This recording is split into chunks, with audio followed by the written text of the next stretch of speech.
दोस्तों i5 8 generation पुराना CPU है। इसके साथ में नया अगर आप RTX 4060 लगाते हैं तो क्या परफॉर्मेंस निकल करके आएगा, ये इस वीडियो के अंदर हम लोग जानेंगे। बोटलनेक करेगा, काफी लोग कहते हैं नहीं चलेगा, कोई मतलब नहीं है, तो क्या कुछ मतलब निकलता भी है, इस वीडियो के अंदर हम लोग जानेंगे कि इसके अंदर बोटलनेक करता है, ठीक है करेगा वो भी ठीक है, लेकिन क्या कुछ बेनिफिट भी होगा, क्या समझेंगे, देखेंगे, प्रैक्टिकली हम लोग पूरी टेस्टिंग करने वाले हैं। प्रोडक्टिविटी से लेकर के गेमिंग तक वीडियो बहुत इंफॉर्मेटिव होने वाली है। समझने के लिए वीडियो तक बने। वीडियो पसंद आती है तो प्लीज वीडियो को लाइक करें, अपने दोस्तों के साथ शेयर भी करते रहें। आइए दोस्तों सबसे पहले समझते हैं कि इसके अंदर हम लोगों ने यूज क्या क्या किया हुआ है। तो जैसे प्रोसेसर की बात करें तो i5 का 8 जनरेशन प्रोसेसर लगा हुआ है, 6 कोर 6 थ्रेड्स का प्रोसेसर है, और इसको जिस मदरबोर्ड पे लगा रहे हैं हम लोग वो है EVM की तरफ से आने वाला H110 मदरबोर्ड, डायरेक्टली इस पे M.2 NVMe लगता है। और रैम की बात करें तो EVM का ही हम लोगों ने 2 स्टिक लगाया हुआ है 8 GB का, जो कि 3200 मेगाहर्ट्ज की है DDR4 वाली, और 16 GB में जो है इसका परफॉर्मेंस कैसा रहेगा वो हम लोग देखेंगे। प्राइस की बात करें तो सभी का लिंक हमने दिया हुआ है डिस्क्रिप्शन में, जाकर के देखें, क्योंकि प्राइस इसका हमेशा अप एंड डाउन होता रहता है। तो करंट प्राइस क्या है डिस्क्रिप्शन में जाएंगे तो आपको वहां पर पता लगेगा। SSD की बात करें तो यहाँ पर कंसिस्टेंट का SSD हम लोगों ने सिर्फ टेस्टिंग के लिए यूज किया हुआ है। अगर आप बिल्ड कर रहे हैं तो 512 GB या 500 GB जो है कम से कम मिनिमम यूज करें, तभी आपका काम सही से होगा। इसका प्राइस 1500 से 1800 रुपए होता है 256 GB, लेकिन अभी फिलहाल महंगा हो रखा है। कितना डिस्क्रिप्शन में लिंक है, जाकर के ट्राई करें। बाकी जीपीयू की बात करें तो यहाँ पर गीगाबाइट की तरफ से आने वाला RTX 4060 हम लोगों ने यूज किया, वो 3 फैन के साथ में आता है। बहुत अच्छा ग्राफिक कार्ड है, बहुत ही दिनों से हम लोग यूज कर रहे हैं, और इसके लिए हम लोग चलाने के लिए 600 वाट की वैल्यू सीरीज की पावर सप्लाई हम लोग यूज कर रहे हैं एंटी स्पोर्ट का, जो कि इसको हैंडल करने के लिए ठीक है, लेकिन बेहतरीन अगर पीसी बिल्ड कर रहे हैं इस लेवल का तो 80+ ब्राउन वाली कम से कम 550 वाट की पावर सप्लाई होनी चाहिए, ताकि आपका पीसी बिल्कुल स्टेबल चले। बाकी कैबिनेट की बात करें तो कैबिनेट ये आपके ऊपर डिपेंड करता है, 1500 से लेकर के 5000 रुपए के बीच में कोई सा भी कैबिनेट लगा सकते हैं जिसका एयर फ्लो अच्छा हो। लिंक सभी का दिया हुआ आप डिस्क्रिप्शन में जाकर के देख सकते हैं। अब असली बात करते हैं कि इसका एक्चुअली परफॉर्मेंस कैसा निकलता है। चलिए चलते हैं डेस्कटॉप पर, समझते हैं। तो दोस्तों आगे डेस्कटॉप पर आइए देखते हैं। यहाँ पर पहले स्पेसिफिकेशन आप देख लीजिए। यहाँ पर i5 का 8500 प्रोसेसर लगा हुआ है 6 कोर 6 थ्रेड के साथ में, और जीपीयू की बात करें तो RTX 4060 लगा हुआ है 8 GB, जो कि आप लोगों के सामने है। ये कॉन्फ़िगरेशन रहा। परफॉर्मेंस की बात करें तो प्रोडक्टिविटी के लिए हम लोगों ने एक साथ कोरोला 2025 फोटोशॉप 2024 को हम लोगों ने इंस्टॉल किया, साथ में ही जो है हम लोगों ने ऑनलाइन के बहुत सारे टैब हम लोगों ने ओपन करके रखा। बाकी जो है साथ में ही एक साथ कोरल ड्रा के अंदर एक हैवी फाइल पर हम लोगों ने काम करने के प्रयास किया, बहुत सारे काम किया, काफी देर तक काम किया, घंटों हम लोगों ने ट्राई करके जो रिजल्ट निकला है वो हम आपको बता रहे हैं। कोरल ड्रा बहुत अच्छे से चला, साथ में फोटोशॉप भी एक हैवी फाइल पर हम लोगों ने काम करने की कोशिश किया, वो भी बहुत अच्छे से चला है। दोनों ओवरऑल मिला करके देखा जाए तो ग्राफिक डिजाइनिंग बहुत अच्छा से करेगा। यहाँ पर देखा जाए तो जो जीपीयू है बोटलनेक भले ही करे, लेकिन परफॉर्मेंस बहुत अच्छा इंक्रीज हुआ है। वीडियो एडिटिंग की बात करें तो प्रीमियर प्रो पर 11 से 12 मिनट के आसपास की वीडियो रही है। काफी सारे इफेक्ट्स वगैरह भी हम लोगों ने अप्लाई किया, इफेक्ट्स वगैरह काफी अच्छे से हैंडल कर रहा है, कोई दिक्कत नहीं है। जीपीयू की अगर हम लोग बात करें यहाँ पर तो साथ में ऑनलाइन 4K वीडियोस वगैरह हो गया, बहुत सारे टैब वगैरह ओपन हम लोगों ने करके रखा, उसके साथ में जो है वीडियो एडिटिंग बहुत अच्छे से हो रहा है, कोई दिक्कत नहीं है। यूट्यूब की वीडियो एडिट करना चाहते हो और बाद में चल करके अपग्रेड करना चाहते हो, ग्राफिक कार्ड चाहिए तो कहीं यूज्ड में मिलता है तो 3060 4060 वगैरह आप ले लेते हो तो इस तरीके का परफॉर्मेंस निकल करके आएगा। प्रोडक्टिविटी में बिल्कुल भी मजा आ जाएगा, कोई दिक्कत नहीं है। रेंडर की बात करें तो रेंडर में जो है 11 से 12 मिनट की वीडियो थी, इसको 6-6.5 मिनट के आसपास लिया है, तो यहाँ पर प्रॉपर्ली लग रहा है कि 40 to 50% जो है सीपीयू का बोटलनेक दिख रहा है, यानी कि जो सीपीयू है जीपीयू को यूज नहीं कर पा रहा है, तो इसका मतलब ये यहाँ पर दिख रहा है। लेकिन हाँ फिर भी ओवरऑल जो परफॉर्मेंस निकल करके आया है बहुत ही कमाल का निकल करके आया है। लेकिन गेमिंग में कैसा परफॉर्मेंस निकल करके आया देते हैं आकाश को, उसके बाद हम लोग बात करते हैं कंक्लूजन पर। तो कुछ टाइम पहले ही हमने i3 8 जनरेशन के साथ में 4060 की टेस्टिंग करी थी, तो मैंने सोचा i3 8 जनरेशन के साथ तो हो ही गई है, एक बार i5 8 जनरेशन के साथ भी कर लेते हैं कि उसमें गेमिंग में कितना जंप आता है कितना जंप नहीं आता। बेसिकली मुझे इस चीज में ही कंपैरिजन करना था। तो अगर आप लोगों ने वाली वीडियो नहीं देखी तो एक बार जाकर चेक कर लो, ताकि आप लोगों को एक बार परफॉर्मेंस का पता चल जाए कि i3 के 8 जनरेशन में कितना परफॉर्मेंस है और i5 के 8 जनरेशन में कितना परफॉर्मेंस अब रहने वाला है। बाकी लिंक तो डिस्क्रिप्शन में मिल ही जाएगा। तो अब बिना टाइम वेस्ट किए चलते हैं अपनी गेमिंग टेस्ट पर। तो सबसे पहले हमने चालू करी थी GTA 5 का एनहांस वर्जन, जिसकी हमने सेटिंग रख दी थी वेरी हाई रे ट्रेसिंग पर, जिसमें हमने DLSS भी ऑन कर रखा था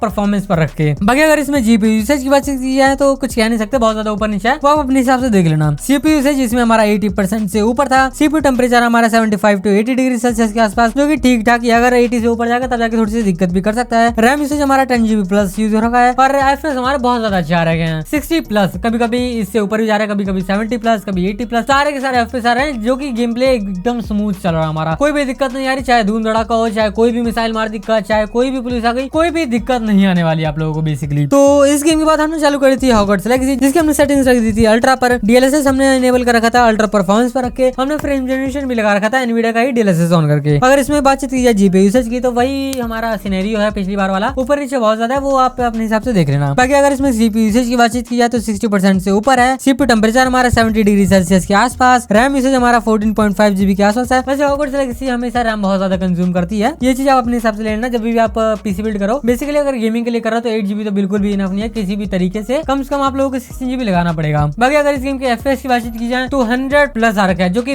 बहुत ज्यादा स्मूथ है। बेसिकली कोई भी एकदम लैग देखने के लिए तो आप लोगों को मिलने नहीं वाला है। बाकी इस गेम के बाद हमने चालू करी थी काउंटर स्ट्राइक 2, जिसकी सेटिंग हमने रखी थी वेरी हाई पर। अगर इस गेम के स्टैट्स की बातचीत की जाए तो जीपीयू से हमारा क्या ही बोलूं यार, देख लो अपने हिसाब से। बाकी सीपीयू से इसमें हमारा 100%, सीपीयू टेम्परेचर हमारे 70 to 80 डिग्री सेल्सियस के आसपास, रैम यूसेज हमारा 9 GB के आसपास है, FPS हमारे 100+ आ रखे हैं, जो कि बहुत ज्यादा ही है, अच्छे खासा है, कोई भी दिक्कत नहीं आने वाली काउंटर स्ट्राइक के अंदर भी। बाकी इस गेम के बाद हमने चालू करी थी बैक फॉर ब्लड, जिसकी सेटिंग हमने रखी थी अल्ट्रा पर, आप लोग सामने स्क्रीन पर देख भी सकते हो। और अगर इस गेम की स्टैट्स की बातचीत की जाए तो जीपीयू यूसेज हमारा 50% के आसपास है, सीपीयू यूसेज इसमें हमारा 80% के आसपास कह सकते हैं, सीपीयू टेम्परेचर हमारा 75 to 80 डिग्री सेल्सियस, वही पिछला वाला मामला। रैम यूसेज हमारा 9.5 GB के ऊपर ही कह सकते हो, ऊपर या थोड़ा बहुत नीचे चले जा रहा है, आप अपने हिसाब से देख के मैनेज कर लेना। FPS हमारे 60 FPS कांस्टेंट आ रहा है, जो कि सही है इस गेम के लिए। बाकी इस गेम के बाद हमने चालू कर दी फ्री फायर मैक्स, जिसकी हमने सेटिंग्स रख दी थी मैक्स पर। बेसिकली अगर आप लोगों को खेलनी है फ्री फायर मैक्स तो i5 के 4 जनरेशन पर भी अच्छी खासी चल जाती है, ये तो फिर भी i5 का 8 जनरेशन है, अच्छी खासी चलनी है, कोई भी दिक्कत नहीं आने वाली। फ्री फायर भी आराम से खेल सकते हो, जैसे कि आप देख सकते हो कोई भी लैग शटर कुछ भी देखने के लिए नहीं मिल रहा। बेसिकली आई थिंक आप लोगों के सारे डाउट्स क्लियर हो गए होंगे। अगर नहीं हुए, कोई भी डाउट्स रह गया हो तो कमेंट सेक्शन खुला पड़ा है, कमेंट करो, रिप्लाई जरूर मिलेगा। मिलता है ऐसी नेक्स्ट वीडियो में, तब तक के लिए बाय बाय।